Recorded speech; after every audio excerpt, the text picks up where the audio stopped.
Ever since the ice skating rink went in next door, Dr. Clark's business is heating up. Patients need my help. How will I find time to see all of them? They need to hire a scheduler, staff. Indeed, you do. When you sponsor a job on Indeed, it's easier for talented candidates to find it, which makes it easier for you to hire them. Visit Indeed.com/credit and get $75 towards your first sponsored job. Who's ready for a monologue, man? Who's ready? Who's ready for me to kick ass and do some sports radio, huh? How we doing? What's up?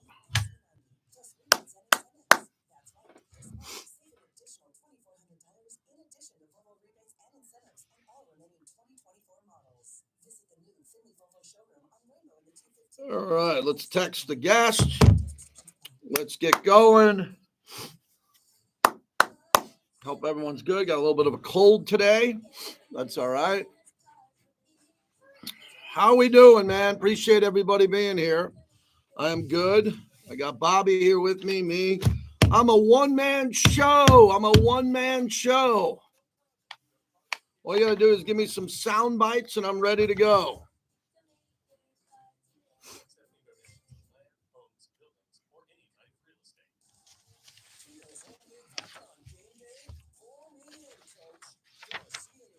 What do we want to talk about today? Put it in the chat.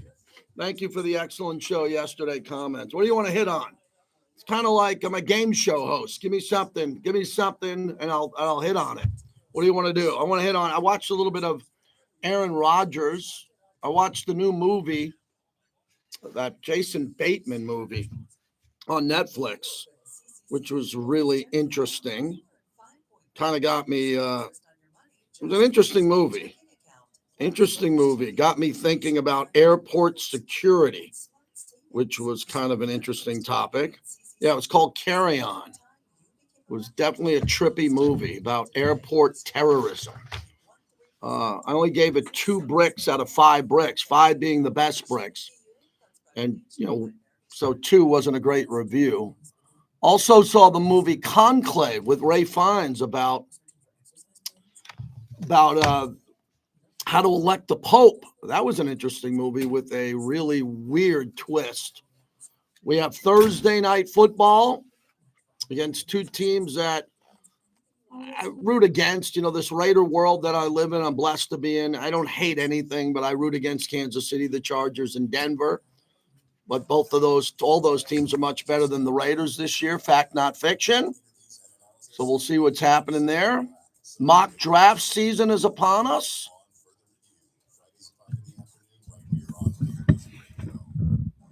Everybody wants Shador. Everybody in Vegas wants Shador. And it's hard to predict who you're going to get in the draft in December.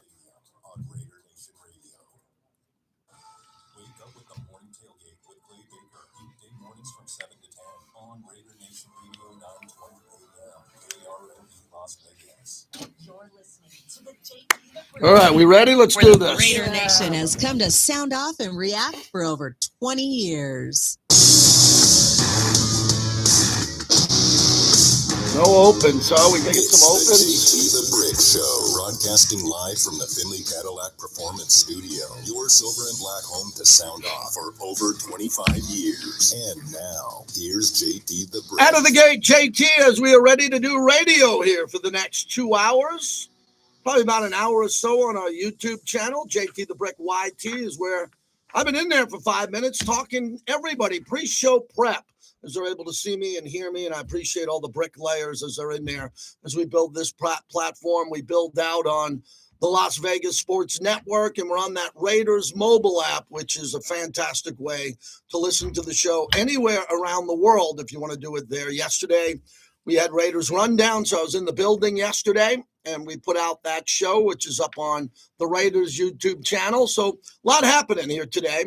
Very busy week. UNLV won the LA Bowl last night. Went out with some friends to a sports book. Then I switched from a sports book and went to another establishment and watched it with my sons and had a good time. Hey, congratulations to UNLV football. I put out a backyard brick today on X at JT the Brick. And I want to congratulate them, as I've been out in this marketplace for a while, since 96. And whenever you talk about UNLV football, I want to make sure people are careful, because I got a bunch of friends, a small group of friends that played for UNLV football in different eras. Randall Cunningham's era. My buddy Jersey Joe Harrow, legend in this town. Other people in the 90s, in the early 2000s, in the 2010s. I mentored a kid who played there a couple of years ago, spent time in my home. But the program was never, it was always shocking that UNLV football was not more. It really was. It was like, why be a Division I team if you're not going to be good or competitive? And it's in Vegas, and it's a very unique topic. I like topics in sports that are complex. I do. I like complex topics that have to do with finance, money, location, everything. And I like to dive into that, but sometimes we don't do that on the radio. Many times on the radio, we just point, you suck, you stink, fire him, hire him. That's all we do anymore. But I like to dive into some topics. That's why podcasts have been unique over the last 5 years, Rand. Everybody has a podcast now. You probably have a podcast. And you don't even, Bobby, you could have an unbelievable podcast. You can talk about Aerosmith, Boston, the Red Sox, and people, and weed. You can talk about a lot of different things, Bobby, and it would be a great podcast. Anybody could have a podcast. But when it comes to talking sports, and you cover UNLV athletics from Jerry Tarkanian and Tark the Shark winning 89-90 when they should have won back-to-back. They should have won back-to-back, which would have made a bigger difference in winning one and being dominant. Other than that, UNLV sports, a lot of people look at it and go, yeah, we want it to do well. We'll support it. We'll show up to a banquet. We'll go to the coaches show at a bar, but it doesn't have the feel of something big. Now it does. So congratulations to Eric Harper, the entire program. Obviously, this is Barry Odom's team that won. He brought those players in and coached them up. They had an interim coach last night. Dan Mullen's going to take over. He was in the broadcast booth. And they won a bowl game. It wasn't a playoff bowl game, but they were close to the playoffs. And I'm happy for them, because there's a lot of good people in and around this community that want UNLV to do well. Look, I always look at UNLV in Las Vegas as a tourist town. We have people that are in town here, and we have a lot of transplants. I'm one of them. But this is my home, and it's been my home. Vegas has been more so than any other place I've lived in my life now. I lived in San Diego for 8 years. I lived in the Bay Area for a couple of years. I lived in Connecticut when I started off as a stockbroker. I'm born and raised in Long Island, New York. I went to college in upstate New York. Say it with me, Geneseo State University, the Harvard of the New York SUNY system, of the SUNY system of New York. But Vegas is the place where I live and I call home. And I love Vegas. I really do. And I tell everybody this all the time. And I've never lied to you once. I've been known to exaggerate, but I've never lied. I've lived in a lot of cool places. LA for 10 years, Sherman Oaks. This is my favorite place. And people go, why? Why? I'll tell you why. Because it's fun. And a lot of my friends who are fun, and they're my brothers, they're my fraternity brothers, and they're my best friends in life. The guy I grew up with, 14 guys I went to first grade, second grade with, who were still my best friends. And I just love living in a place that there's more excitement. I need excitement in my life. I like concerts. I like restaurants. I like going out to bars. I like going to sporting events. I love boxing. I love all that. And we do it here better than anybody by far. But people don't think you can live here, because people don't know it. They fly in, they take an Uber or a taxi to a casino. They go to their room, they check in, they run around like animals for 3 or 4 days. They don't act like they do at home. I call it the Fraternal Order of the Men of Khaki Pants when they come out here for the tournament. They run around, they spend money that they have the money, but they spend it faster because they think it's cooler to spend. Let's go to a higher end restaurant, a better steakhouse. Let's go and get better seats at the concert. Let's do that. And then they crawl back to the airport, and they never drive out to Summerlin and Red Rock. And they never drive into Green Valley and go to the district. And they never go to our parks, and they never go do anything. So when people say to me, why do you live in Vegas? It's more fun. And they have no state taxes. I had a deep dive, Bobby, with Levi Edwards yesterday, a really talented up-and-coming guy, right? And I told him, about once you live here without state taxes, you never want to go back because you can make your money goes a little bit farther here if you're not a degenerate gambler who can't stop doing certain things. And if you don't get involved in some of the vices here, I have 2 sons who grew up here and are doing great, knock wood. But so getting back to UNLV, people need to sell what this community is like, the suburbs, not Maryland Parkway, and getting an apartment on Maryland Parkway next to the Thomas and Mack. That is not why you come to UNLV, to get an apartment and live in the dorms off of Maryland Parkway in Tropicana. No. Okay? No. You don't go there to have the fraternity life that they have at Oklahoma and other big schools. You don't. You come here because you want to get into a great program for law, or you want to do something with medicine, or you want to do hospitality, one of the best schools in the world for that. And then you want to get your education. But the problem with this community is we have so much going on, so many things pulling our way. That's before we had the Raiders move here, the Golden Knights move here. You know, UNLV was the only show in town forever other than boxing until UFC came along and the rodeo. And the program still can't find its footing until now. Now they have. So let's do something with it. Instead of getting 22,000 or 28,000 or having 40,000 for one game, get 50,000 every home game. Bring in better players, run a more up-tempo offense like they're doing, and make it more about the community. Because the students are only going to support the program so much. Go to a basketball game. I love Kevin Kruger, right? The son of Lon. I love Kevin Kruger and the Kruger family. And of all the people I've ever met in my life, not an exaggeration, they're like on the Mount Rushmore of people I've met, the Kruger family. I mean, they're insanely amazing, right? So Kevin should have 10,000 a night for basketball. It's not Duke, I get it, but they were used to compete against Duke. So for UNLV football, congratulations. Bobby, you got the fake punt. That's really the play. This was the #1 highlight soundbite last night on SportsCenter. Mikey Matthews back to receive the punt. Marshall Nichols standing with his toes on the 25. They fake it. They throw it and complete it at the 40-yard line. That's Cam Oliver in midfield at the 40 on the far sideline to the 30 to the 20. And he is brought down inside the 10. Trickeration from the Rebels in the bowl game. Another Neverett on the call. What a great family, too. What a great family on top of that. So that was amazing. Gronk gave them the belt. They had, instead of a trophy, they got a belt, like a UFC World Championship boxing belt. Oh, no more Jimmy Kimmel, I wonder. Why wasn't it the Jimmy Kimmel Bowl? Oh, I don't want to go down there. This is a sports show. I'm just going to stick to sports. But that was fun.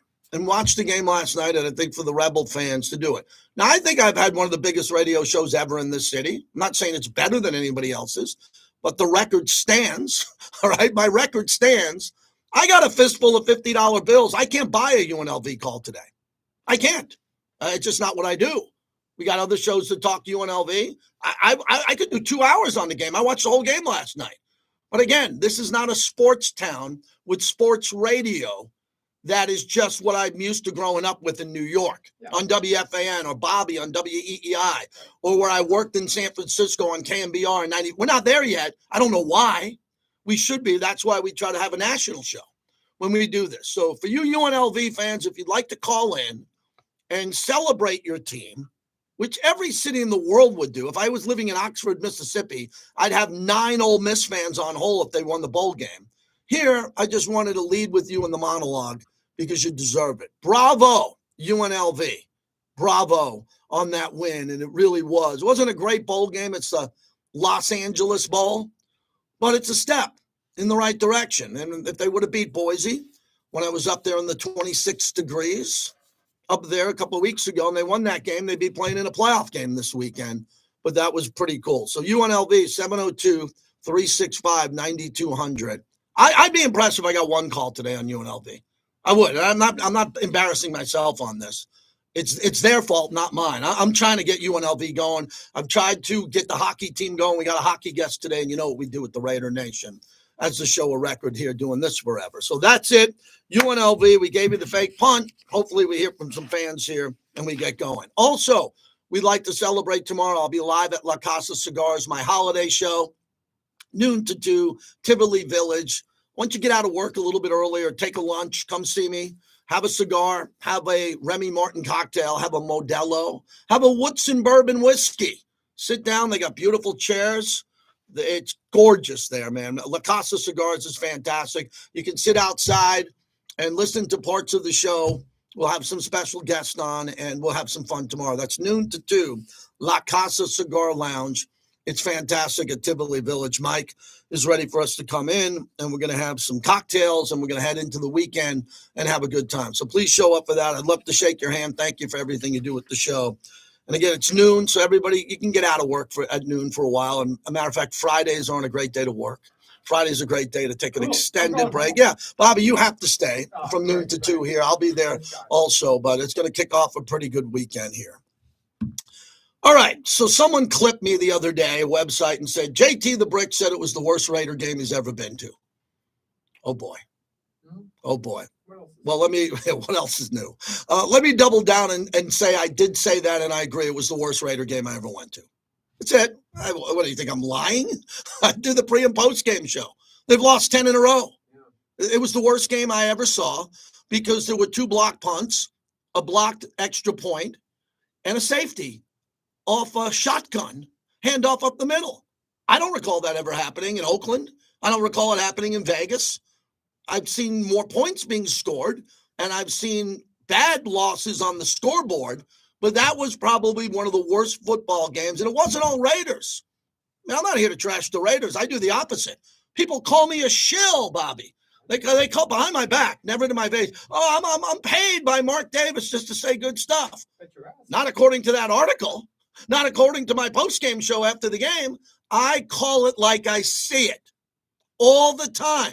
But some people can't handle that because in this role that I have, they just can't put 2 and 2 together. So the Raiders played a horrible game, and they lost, and they only scored 9 points. And the offense is pretty much dead. They can't get the offense going with anybody. Aiden O'Connell, they can't get it going with Gardner Minshew. They can't get it going with Desmond Ridder. They can't. They can't score points because they're off sides, they jump, they make mistakes, they throw interceptions, they can't run the ball, worst in the league. So that's we all know this. We all know this, and we love the team. Raider Nation unite. We want the team. I want the team to win, and you want to attack me for that. Rich Gannon goes on the Raider flagship social media. Rich Gannon, he won an MVP, and he said something, man, it'd be great to win. Great to win. You got trolls coming in with eggheads saying, Gannon, get out of here. Gannon, you don't know what Rich Gannon doesn't know what he's talking about. Charles Woodson doesn't know what he's talking about. Tim Brown doesn't know what he's talking about. These guys want to win. They don't know what it's like to lose. They used to go in the locker rooms and win. But that has taken over Raider Nation now. It is hijacked Raider Nation. It is losing is good the next 3 weeks. If we're ever going to lose, let's lose now. That's a bullet train. That's a bullet train coming down the tracks, and I ain't stepping in front of that bullet train. You know where I stand? You know me? You like me or not? You know I want to win, no matter what. But wherever you're at right now, whatever floats your boat, whatever gets you going, but I can tell you, I was there. I was in the booth with Jason Horowitz and Lincoln Kennedy and the crew. And when that ball went up, the last play of the game, the Jacoby Myers, every single Raider fan there wanted him to catch it because they spent 4 quarters in that game, and it was a bad game. Woo! Was that a bad game? And Jacoby almost caught a ball. That would have won the game. And, Bobby, what would have happened if the Raiders won that game? Oh, my God, people would have they would have freaked out. They would have been talking about anxiety. And this, well, why? Because you think you're going to get a bad pick? We picked 13th and got Brock Bowers. We got one of the greatest picks that we could say on paper and debate is one of the greatest 13 picks in the history of the sport. If Brock Bowers turns out to be the player he's going to be. When they look back at the top picks ever per number, the greatest number 21 ever taken, the greatest number 32 ever taken. When you get to 13, people might say Brock Bowers was the best number 13. How the hell did he fall there? And we got him. Now we could get Travis Hunter at number 5 if we win a game, or 3. But we want Shador, but we don't know Shador. We've never seen him play other than TV, where he's playing, not the SEC talent. Right. Oh, but we like Cam Ward, but he throws interceptions. Okay. Tom Telesco and Tom Brady. I would assume, I don't know this to be facts. I would assume that Tom Telesco, great guy, all he's done is come here and try to do his job, just like Dave Ziegler tried to do his job, Reggie McKenzie, Mike Mayock. They're trying, man. They're out there. They're trying to make it work. Hasn't happened yet. We get it. They're going to figure out who the quarterback's going to be. He's probably not on this roster other than Aiden, who could be a bridge quarterback, or he could be the backup quarterback, or he can start the year as the quarterback because Cam Ward and Shador are the quarterback there. And I think everyone in Raider Nation would be pretty happy with that. I mean, if they take Travis Hunter, he might be the best player in the draft by far. And there'd be a seismic earthquake in Raider Nation that they didn't get a quarterback. So with everything happening here now, it's like a bowl. You look at this season, and I try to evaluate it, and I try to evaluate it every week. I think I do a pretty good job of looking back at the game, looking forward to the opponent. But now no one really wants to look forward to the opponent. Yeah. I tell Bobby, whoa, we got to do a radio show, man. I got to fill in slots. Can't count on the callers. They're checked out. Yeah. Not completely. They're listening, but they're just not, crazy over the top. So we come in here. I'll talk about Jacksonville and some of their milestones. They had an unbelievable game, and they lost. They're losing every game, right? They're losing every game. They're coming in here to try to win a game. You think they're flying from Jacksonville all the way to Vegas to lose on purpose? The head coach, Doug Peterson, is guaranteed to be fired. No debate. He's gone. You think he's coming here to lose? No, he'd like to win and tell him, hey, I was the coach that won the first ever Jaguar game in Vegas. It's a small victory. So they're going to come and play hard. And then you think the 11, 12, 14, 30, maybe 30 players who aren't going to be back for the Raiders? Ooh, that's an elephant in the room topic. The 30 guys who are never going to put on a Raider uniform again. Because not that they're not good football players. They're very good. They're in the NFL. But they're going to be cut, released, or not re-signed. Ooh, not signed. You think those guys want to lose this game?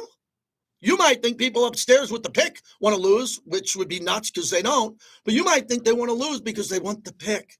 They want to pray at the altar of this pick who we don't know who's going to be. No, everybody in that locker room, the people who clean it, the people who set it up, the people who are in there on the staff, and every single player wants to win because they only have one life, and you're not promised tomorrow. You can cut up the middle after a catch, blow out your knee, and never play again. Yeah. Never play again. They all want to win, but the fans don't. Okay. What do you think? I'm going to argue with every fan who doesn't want to win the game? I know where you're at. So we're going to talk about where the Raiders are at now. My big topic all week long has been Brock Bowers.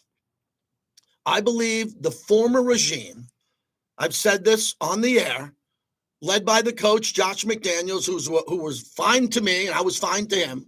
I don't have anything bad to say about him as a person. Never would. Father, husband, good guy. But you don't believe that because you don't know him. So he came here and coached, and I came on the radio and said, you don't get Michael Mayer the ball. We're failing Michael Mayer. He's not a Notre Dame. He's unguardable. We don't throw him the ball. We don't get him the ball under any circumstance. I said that. You know I said it if you've listened. I'm not there yet with Brock Bowers because Brock Bowers has all these receptions and yardage for a reason. He is getting targeted, but we cannot let him down the next 3 games. That's my show. That's really all I got. Aiden O'Connell's probably going to play. Aiden wants to get the ball to Brock. Brock's going to be double covered. Who cares? When the Raiders had their back up against the wall at the goal line, and they took a safety on a handoff up the middle without Josh Jacobs, without Marcus Allen back in the day, or Tyrone Wheatley, they took it with this team, and they wanted to prove that they could run it out of the end zone in the shotgun. All they had to do, as someone told me off the record, was just have Brock take 4 steps and turn around. No one was going to guard him. They weren't concerned about Brock 5 yards away. They were all sitting on the run, right? They got a safety. They're all sitting on the run, or the corners were covering the receivers. All you had to do was have Brock go 4 yards, turn to the right or left, and the ball comes out caught. We get him another reception. We get him 4 more yards, and now we have 3rd and 3 or whatever it would have been. You throw it to him again. And if he's not open, throw it out of bounds, we punt. So I watched that happen real time in my seats with my wife to the right, my sons to my left. And I said, whoa, wait a second. We got to get Brock Bowers the ball. So everybody was debating, Eric Allen and myself, Rich Gannon, how did they go into the 3rd quarter without a target to a wide receiver? I don't know. I don't. It couldn't have been the scheme. Couldn't have been the scheme because Atlanta's not very good. It's not like you're playing the Brady dynasty. You're not playing the Ray Lewis, Terrell Suggs Ravens. You're playing the Falcons. They're dead last in the NFL in quarterback sacks coming into the game. And we didn't get it to Brock pretty much the rest of the game. So all I want to do the next couple of days is get the ball to Brock Bowers with respect. With respect. I got to do a talk show. I'm talking. I don't have 6 guys here with me. And if we do that, that's checkbox number 1. Checkbox number 2 is this young defensive line's really good. Unfortunately, there's no Malcolm Kuntz, there's no Max Crosby, and there's no Christian Wilkins. Everybody that they're putting in to replace them are playing well. I like that topic. I can do an hour on that.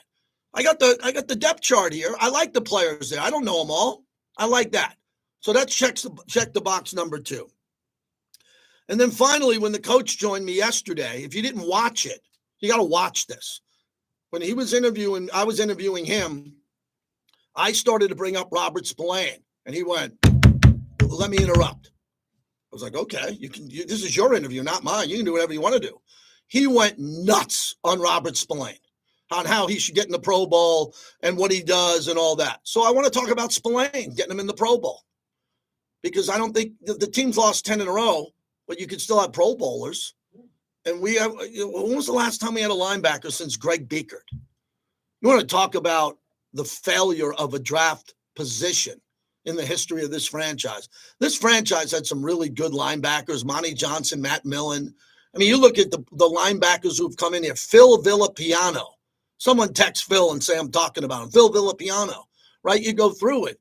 Raiders have had a drought like you've never seen at the linebacker position. Someone in the chat, name me some of these linebackers that we brought in over the last 10 years. One of my favorites who was good is Kirk Morrison. I like him a lot. He played well. Had a lot of tackles. Kirk Morrison was a very good player. And Greg Biekert before him. We got Spillane now. We got a pretty good linebacker in this organization. Leader, a captain, a guy I like going forward. Very good player. And it'd be nice if he got an award for being a Pro Bowler. Oh, there's news on the Pro Bowl today. Oh, boy, they have screwed up this Pro Bowl, man. What? I think they're about to announce ping pong. Oh, God. You won't believe what the NFL Pro Bowl did. You won't believe this. They added a game show. Yeah, well, that's called the pregnant pause for dramatics. They added a game show. According to the Associated Press, the NFL is adding a game show and punting contest to its Pro Bowl skills competition. The league announced today the full list of challenges, including tug of war and dodgeball. The games will take place at Central Florida and finish with 7-on-7 flag football between the AFC and the NFC. New this year are Helmet Harmony, a game show that will test players' knowledge of their teammates. Goodbye. We're over. The people that run the NFL has taken what used to be the college football NFL All-Star game, which morphed into the Pro Bowl, where they really used to tackle and try to play well, to a softer version of the Pro Bowl. And now they're announcing Helmet Harmony, a game show to test the players' knowledge of their teammates. Oh, my God, they did it. They took something that was fine, that didn't need to be touched, didn't need to be ruined, and they destroyed it. They smoked it. They destroyed it. Kevin Durant is furious about the NBA All-Star game and how they're doing some competition and switching up players in the middle of the game. When Larry Bird played in the All-Star game and Michael Jordan and Kobe Bryant That's not black and white TV. That was color TV. All-Star game was pretty good. When Kobe played, you ever see Kobe Bryant play in the All-Star game? He didn't take a play off. Now it's a joke. And one of the biggest things I've said in my career, which is another topic for the show, is stop touching my sports. Stop putting your hands all over my sports. You put a runner on second base in extra innings in baseball. Right? You're screwing everything up you can. But now a game show at the Pro Bowl. If I was a Pro Bowl football player, I'd kick ass all year long, like Max Crosby. I would say, I'm a Pro Bowler, I'm all pro, thank you. And I'm not putting words in Max's mouth. He's recovering from a surgery. But anybody else, no, I'm not coming to Central Florida. No, I'm taking my wife to Cabo. And I will not be attending this joke of a game. They ruined the Pro Bowl. They did it here in Vegas. Yeah. Remember, Max was the only guy who tackled anybody? Yeah. Max put his arms around someone to tackle him, and everyone was like, ooh, don't touch anybody, Max. And Max was like trying to sack everybody on every play. So that's it. That's the monologue brought to you by PTs. They fuel the monologue. 5 to 7, midnight to 2, wherever you're here in the valley. Look left, look right, stop sign, make a right, go straight to the PTs. 70-plus taverns. They lead the monologue every day. I threw out the phone number, give you an opportunity to react to that monologue. We gave you a lot to react to. Let's see who wants to do it. 702-365-9200. Lee Sterling will pick games coming up. Dave Gosher is going to join us. Play-by-play for the Golden Knights, and John Cicenti from the Las Vegas Bowl, one of my dear friends who is a mover and shaker in this town.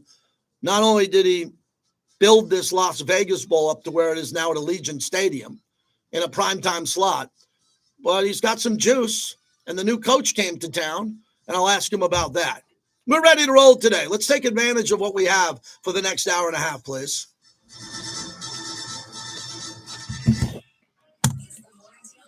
That's what I do, man. I do 28 minutes, and then I see what happens. It's kind of like fishing, you know, Bobby. We go fishing. I throw the chum in the water, and I throw it out there, and I just see if any fish are going to come. And if they don't come, I just stand there, and I go crazy for 14 minutes, and then I do 11 minutes, and then I go home.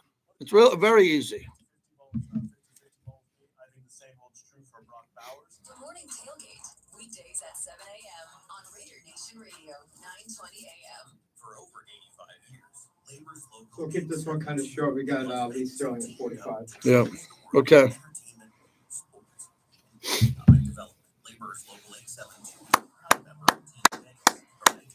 All right. What do we got here? I put a guy in timeout yesterday. I think he's out of timeout. So I think when you're getting timeout on this show, it's only could be 30 minutes, 24 hours.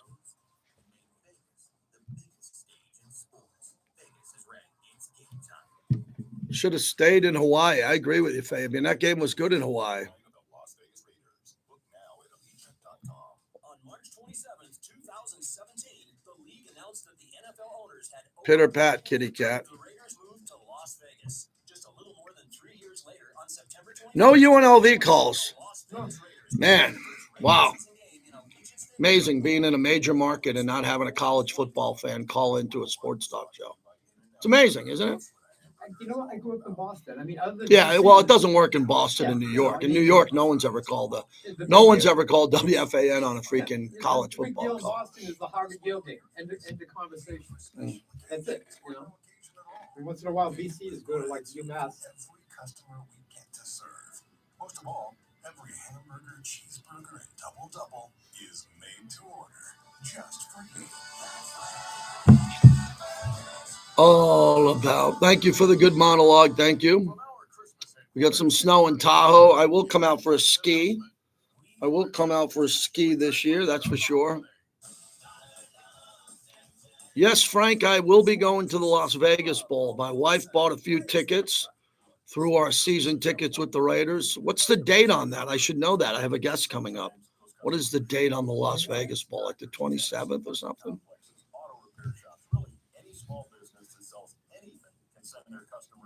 And you hook their customers up with the cash they need. Brilliant. That was Chuck, and he's offering up to $5,000 in minutes this holiday season. It is on the 27th. 27th, yeah. 27th. It is USC and Texas A&M. Yep. Or apply over the phone with one of our DLCLs. Happy holidays. Yeah, Rich Gannon, 2-time Pro Bowl MVP. That's a nice trophy to have, man. Pro Bowl MVP when the games actually mattered. Yeah, that's a cool trophy.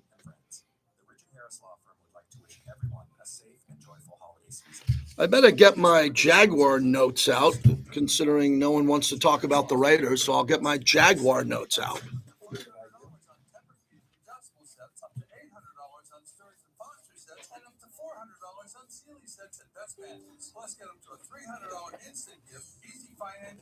Jesus Christ, this is going to be a long off season.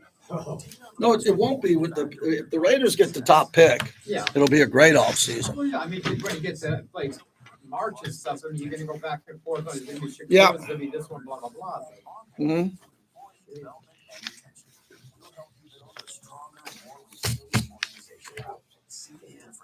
Big D, I got the barbecue sauce, man. Haven't tried it yet, but it looks unbelievable. Can't wait to see what you sent me. Thank you. Big D, you are one of my friends, so I don't mind you sending things to my home. I appreciate that. Thank you.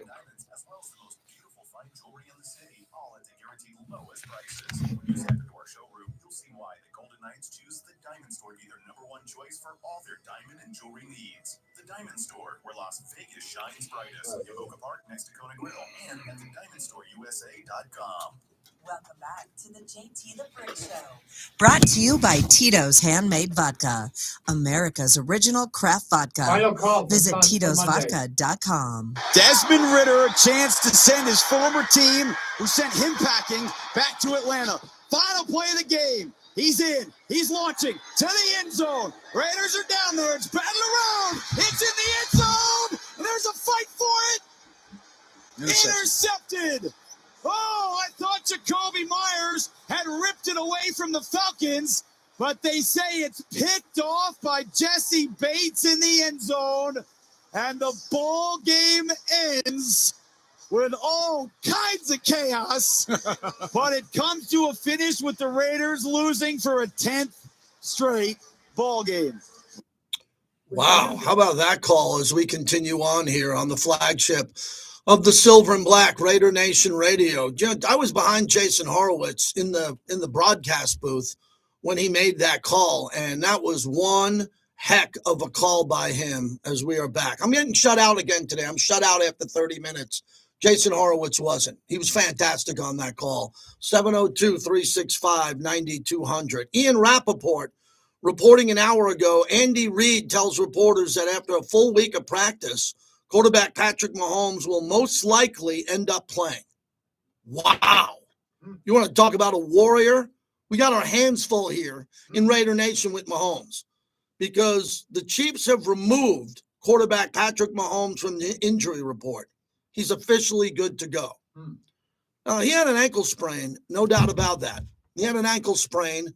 I wouldn't play him. No. There's no need to. But now he's going to play. So that's where he's at now. You got a guy who doesn't need to play, who wants to play. Yeah. And there's talk possibly about, the Jets maybe trading their receiver, one of their receivers to the Kansas City Chiefs. If that happens, if we start seeing teams willing to move players to the Chiefs so players can find a way to catch a chip or a ring because they're not happy where they're currently playing, we got problems. We got problems if this league is going to allow people who are pretty good to say, hey, I'll go catch on with the Chiefs late in the season because one of their guys are hurt and we can go do it there. It's going to be unbelievable, man. Someone's got to beat this team. Someone's got to beat Kansas City. And as I'm diving into the playoffs here in the NFL MVP, I think Josh Allen has the NFL MVP wrapped up. I think he does. But the last 3 games are pretty important because in the last 3 games, a quarterback can throw for over 1,000 yards. A lot of these quarterbacks end the year with 4,000 yards. You can do that in 3 games. You can throw for 375, 350, 350. Next thing you know, you get 1,000 yards at the end of the year. But Joe Burrow, the only one who's doing that, he's on a non-playoff team. Ian Rappaport reported yesterday that the Raiders placed Max Crosby and Sincere McCormick on the injured reserve. I think that the injury to Sincere McCormick clearly shows that the Raiders have had a run of bad luck like we haven't seen. I mean, this is bad luck. Sincere McCormick was just coming into his own, just ready to take over the starting running back position from Alexander Madison, Amir Abdullah. Zamir White. What happened to Zamir White? I'm raising my hand. I got that one wrong. I thought Zamir White was going to be great. You want to put another one? You want to put a pelt on your belt on what JT got wrong? I hope there's not a lot. But, man, I got that one wrong. I didn't think the Chargers would be great. I don't think they're great, but they're winning. I didn't think Bo Nix would have a big year. Put that pelt on the belt. I got that wrong. But, man, I thought Zamir White was going to be unbelievable with this opportunity. And then we're talking Sincere McCormick down the stretch, and he gets hurt. 702-365-9200. And, look, when you get hurt, when someone rolls up on your ankle, it's not because you're out of shape and you didn't lift weights and you didn't work out. It's a fluke. The Raiders have had a lot of flukes this year. Yeah. Okay, they're not having injuries like, I pulled my hammy because I'm not in shape. Or, I fumbled the ball a lot and I'm not really hurt, but I'm fumbling and put me on the bench. They haven't had that. They've had guys who have been significantly injured and have not been able to return to play football. Wow. Yeah. Mark Davis is paying a lot of guys who are hurt. And Mark doesn't have an issue if you're hurt. No owner would. No owner would. Speaking of owners, the internet's about to break today because word got out that Woody Johnson, the owner of the Jets, vetoed a trade to get Jerry Jeudy because his son told his dad, which would be Woody, and Woody believed that his Madden rating wasn't good enough for the trade. Oh my God. We cannot make this up. This has been reported on several outlets. This is not fake news. There's enough people putting their name on it here. Can you believe this? That Woody Johnson, the owner of the Jets, who employs Aaron Rodgers, and wait till I get to Aaron Rodgers in a little bit, we're in a position to make a trade for a really good player in Jerry Jeudy. But Woody Johnson and his family members said that they criticized the players inside the locker room and the Madden rating popped up. Pro Football Talk and The Athletic are saying that the Jets' effort to hire a high-end GM and a coach contains plenty of interesting nuggets. The item alleges that Woody Johnson, his wife, and his sons have criticized players inside the locker room. Per the report, quarterback Mike White entered the locker room after a late season loss to the Seahawks. He threw his helmet onto the floor heading into the shower. Jets players reportedly heard Woody say, "You should throw your helmet. You shouldn't throw your helmet. You blanking suck." F word. The owner to the player. The Jets, through a spokesman, confirmed that it happened and that Johnson apologized to the quarterback. That's the owner there. And then in the report on Jerry Jeudy, the reports are circulating today that Woody Johnson's son vetoed the trade because of Madden. The John Madden rating for Jerry Jeudy when he put the trade through the trade simulator. Can you believe this? And the dad reportedly agreed to it and said this doesn't make sense. So when you look at a dysfunctional organization, and a team's having a bad season or a couple bad seasons, doesn't mean it's dysfunctional. It means they're swinging and missing. Doesn't mean it's dysfunctional. The Jets now have a problem because of Aaron Rodgers. Aaron Rodgers could play one more year for the Jets. It's probably the best place for Aaron Rodgers to stay because he's familiar with the talent. He knows the players. Aaron Rodgers, here's what he said about the Jets if they want to move on from him and potentially take a quarterback. I think all of us, whether we got a guy behind us itching to play or not, there's, when they drafted Jordan, I felt like I was one bad stretch from being benched, and I, won MVP a couple of years. So that's the way the league is. You got to prove it. You can play every single week and through stretches. So if they asked me back and they drafted a guy, I'd mentor the hell out of him if I was playing, and I'd try and play as well as I could to keep him on the bench. I agree with him on that. I think that Aaron Rodgers has proven, and mentioned about Jordan Love, he did win an MVP. He was able to do that. And if Aaron Rodgers wants to go anywhere, he's putting up great numbers down the stretch to try to impress an ownership group and a GM that he still has some juice left. He is not throwing in the towel. And I'll tell you a little bit later on. I watched the documentary on Aaron Rodgers, episode 1. That injury he had was severe, and he came back hard to play football. I was very impressed with that. Previously on Unnecessary Roughness. Brian Hogue, former Raiders wide receiver. One of our three phases showed up and played, winning football. The other two did not. You and I looked at each other after the very first play of the game, a procedure penalty, right? And when he starts with a penalty on the offensive side of the ball, on a play you have practiced all week, that's a problem. And that kind of was, a foreshadowing of how the offense was going to move forward. Don't miss Unnecessary Roughness, weekdays at 2 on Raider Nation Radio, 920 AM. Boyd Gaming is the official and exclusive local casino partner of the Las Vegas Raiders at Allegiant Stadium. Bring your friends, have some fun, but always bet on black. Visit their 10 casinos across the valley. Don't let the game get out of hand. Please bet responsibly. Personal injury law has been the same for a long time. Big egos, greed, and sleazy schemes. Big and loud doesn't always mean right. And the conventional mold doesn't define success. Goodbye, false quick buck promises. We've had enough. Welcome to Sam and Ash, the new standard for personal injury law, where things are done the right way, with integrity, experience, and authenticity. We're champions for the underdog.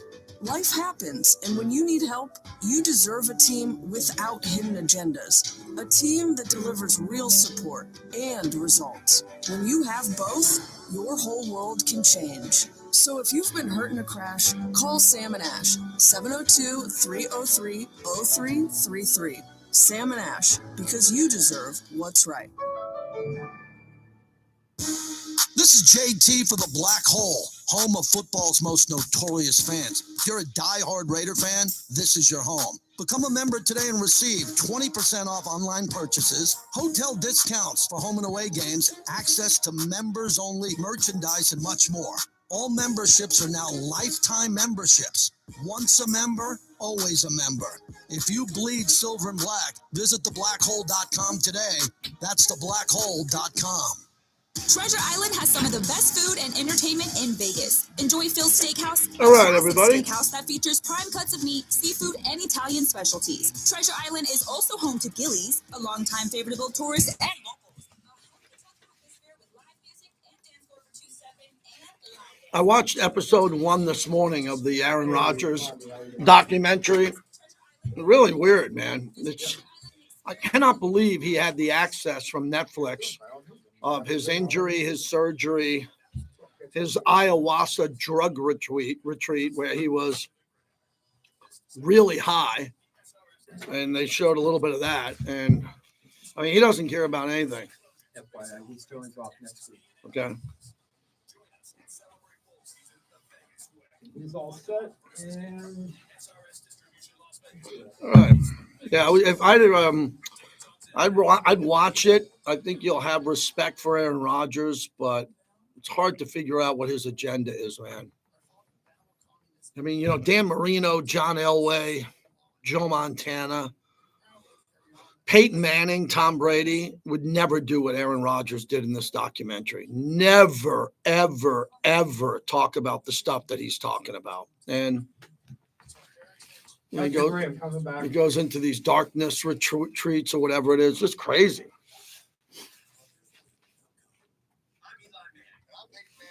Yeah, I agree, Arnie. If AOC plays these final games, I think Bowers will get the record. But they blew that last game. I mean, Desmond Ritter had an opportunity of a lifetime. He couldn't get the ball to Brock Bowers. How does that happen? yeah, he's all set, and Patrick Graham comes back.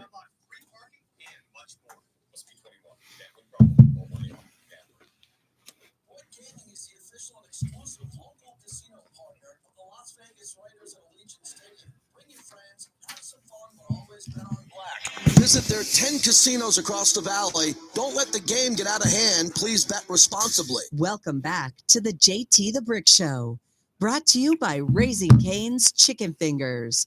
One Love. It's different for different coordinators, but I work ahead. I work way ahead. So like my thoughts I had on whoever the opponent is, again, it might fluctuate based on injuries and quarterback changes and stuff like that. But just keep remembering, I don't have any hobbies. So, downtime is football time. And I have the ability to compartmentalize. I learned that from Bill.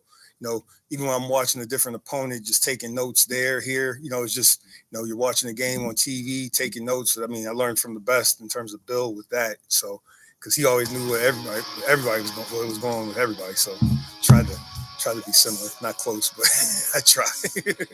Patrick Graham, defensive coordinator, and his media availability this week. JT, back with you. Raising Cane's Chicken Fingers, One Love, proud partner of our show on Raider Nation Radio and UNLV, where UNLV last night won the LA Bowl. We bring in Lee Sterling from Paramount Sports. Lee, I didn't know if you had a play on the game or not, but interesting to see UNLV. They lose their coach, Barry Odom. They bring in Dan Mullen, who you're familiar with an interim head coach.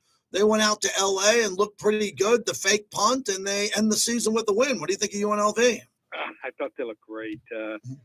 We actually had the under in that game. A lot of people don't like to play unders, but very impressed with this kid, Jacob DeJesus. Certainly deserves a crack. I think he's got a shot to make it at the next level. So this is a great story. This has been about 30 years in the making, finally finding someone that can turn this program around, and I think they're just going to take it to the next level now. Let's get to the games. Ohio State -7.5 against Tennessee. Tennessee's pass rush, legit. Tennessee's defense, they're athletes, pound for pound. I always say Ohio State usually has a better recruiting class than everybody else other than Alabama, maybe Georgia. But Tennessee's players and their 5 stars and what they got can hang with Ohio State.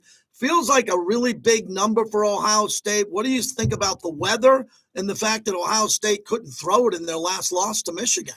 Well, you hit on some key points here, JT. I don't think weather is going to be much of a factor. It gets cold in eastern Tennessee. They're going to probably bring 30, 35,000 fans. It is a home game for Ohio State, but this is not like a normal home game. They don't just give the away team 500 to 7,500 fans tickets. They're going to have probably 25,000 seats, and they're going to gobble up another 5,000 to 10,000.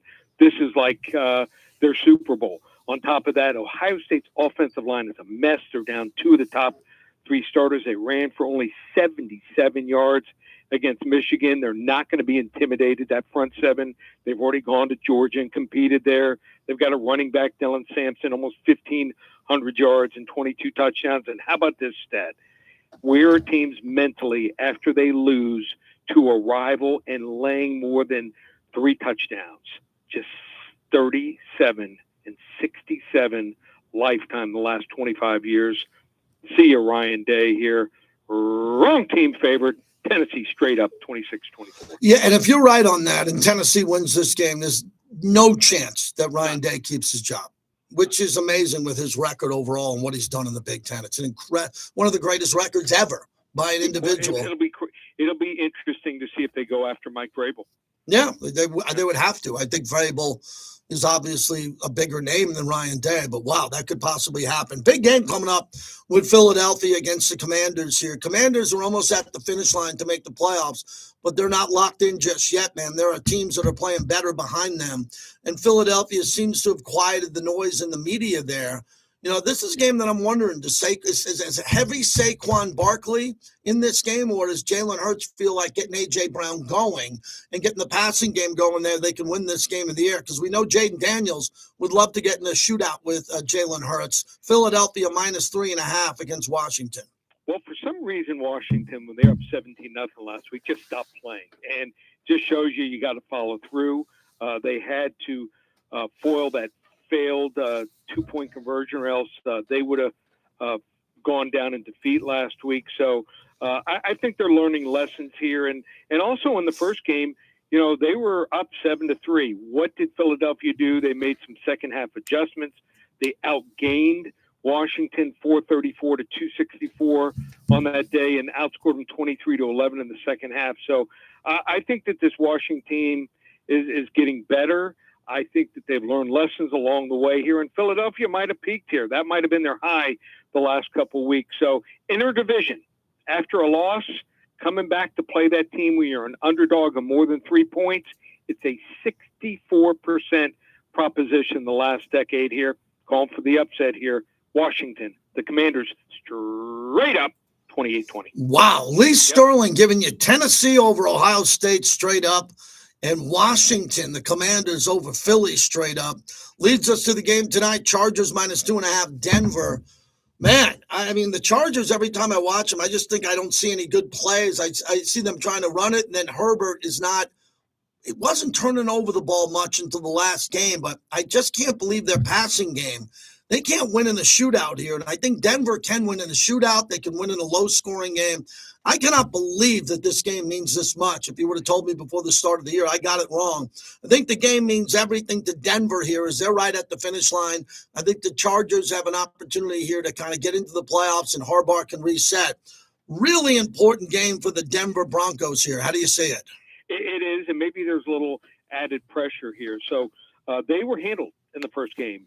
The Chargers won 23-16. Jim Harbaugh knew how to take care of business against the Broncos in the first meeting. He was aggressive early in the game, got the lead, and made Knicks play from behind. So that's the key. If they can make them, throw the football more than they run it, I think it's going to be tough here for Bo Nix. So I think that also a key factor in this game could be the fact that Surtain may not be 100%. He is one of the top 2 or 3 cornerbacks in the NFL. So if they don't have him or he's not 100%, look out here. I like the Chargers at home. I think they win and cover 26. Chargers at home, win and cover. And then I know that the bread and butter of your business, you have such a great business. It's Lee Sterling, Paramount Sports. Go to ParamountSports.com. Clearly, this is a guy who's been with me for over 20 years. He's accountable. He comes on every week. He gives you his best.